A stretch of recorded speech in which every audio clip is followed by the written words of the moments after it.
नमस्कार, जय श्री कृष्णा, राधे राधे। श्री कृष्ण कहते हैं कि खेल तो चलता ही रहेगा। सवाल यही है कि जीवन तुमसे खेल रहा है या तुम जीवन से।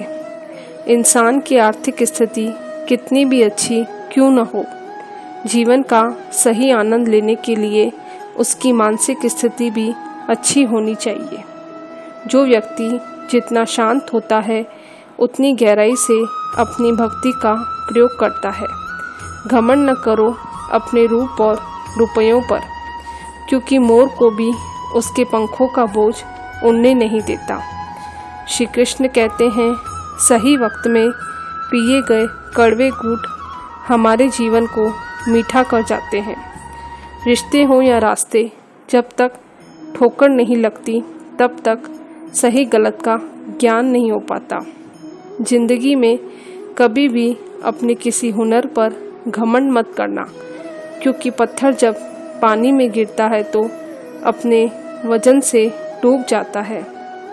बहुत बोलने वाला इंसान अगर चुप हो जाए तो समझना चोट बहुत गहरी लगी है। भाग्य का लिखा कोई छीन नहीं सकता।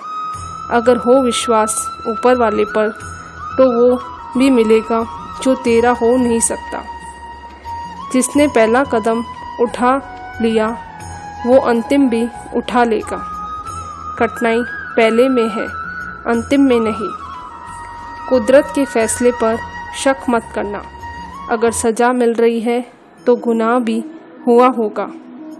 यदि सब कुछ खोकर भी आप में कुछ करने की हिम्मत बाकी है तो आपने कुछ खोया ही नहीं।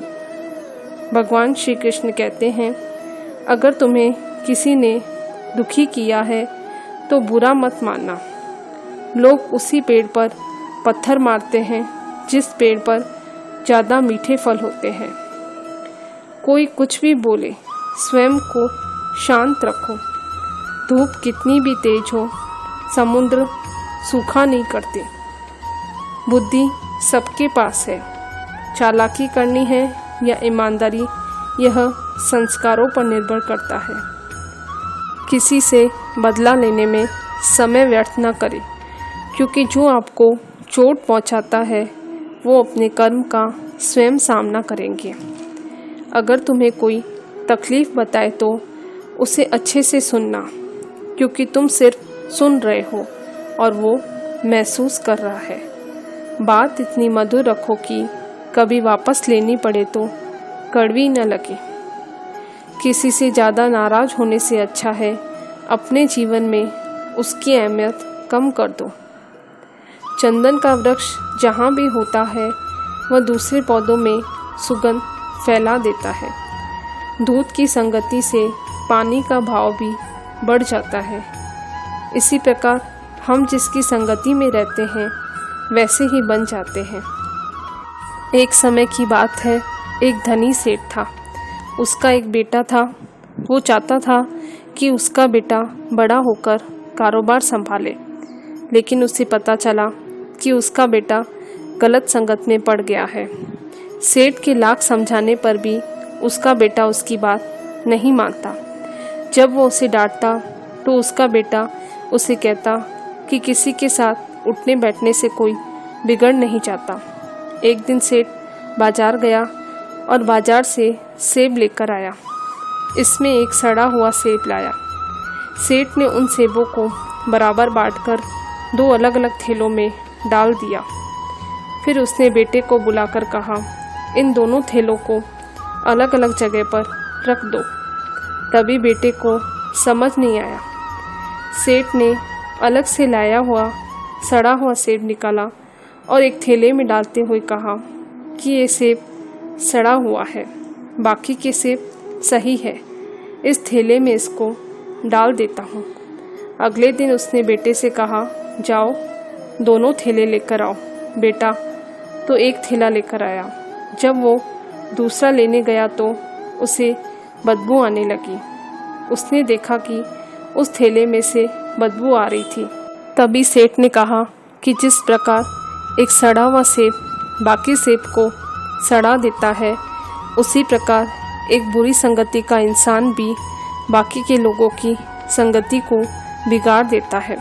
श्री कृष्ण कहते हैं, वृक्ष इस बात पर व्यथित नहीं होता कि उसने कितने पुष्प खो दिए, वह सदैव नए फूलों के सृजन में व्यस्त रहता है। जीवन में कितना कुछ खो गया, इसकी पीड़ा को भूलकर क्या नया कर सकते हो। इसी में जीवन की सार्थकता होती है। परवाह मत कीजिए कि कोई क्या कहता है, क्योंकि आपके घर के खर्चे आपको उठाने हैं, लोगों को नहीं। सुख व्यक्ति के अहंकार की परीक्षा लेता है और दुख व्यक्ति के धैर्य की परीक्षा लेता है। दोनों परीक्षा में उत्तीर्ण होना ही एक सफल जीवन कहलाता है। कुएं में उतरने वाली बाल्टी यदि झुकती है तभी भरकर बाहर आती है। जीवन की भी यही रीत है, जो झुकता है वही प्राप्त करता है।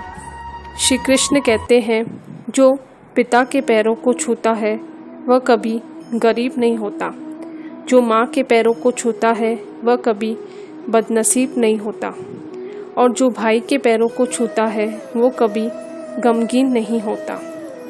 जो बहन के पैरों को छूता है वो कभी चरित्रहीन नहीं होता। जिंदगी में हमेशा सबकी कमी बनना, पर किसी की ज़रूरत नहीं बनना, क्योंकि ज़रूरत तो हर कोई पूरी कर सकता है, पर किसी की कमी को कोई पूरा नहीं कर सकता। जिंदगी की कमाई दौलत से नहीं नापी जाती। अंतिम यात्रा की भीड़ बताती है कमाई कैसी थी। नोट इकट्ठा मत कीजिए, बदल जाते हैं। मित्र इकट्ठा करो, पुराने भी चल जाते हैं। हमारे नेत्र हमें दृष्टि प्रदान करते हैं, पर हम किस में क्या देखते हैं ये हमारी भावनाओं पर निर्भर करता है। भाग्य कोई लिखा हुआ दस्तावेज नहीं है, इसे तो स्वयं लिखना पड़ता है। दुनिया में सबसे खुश वो है जो यह जान चुके हैं कि दूसरों से उम्मीद करना व्यर्थ है। धन्यवाद। जय श्री कृष्ण।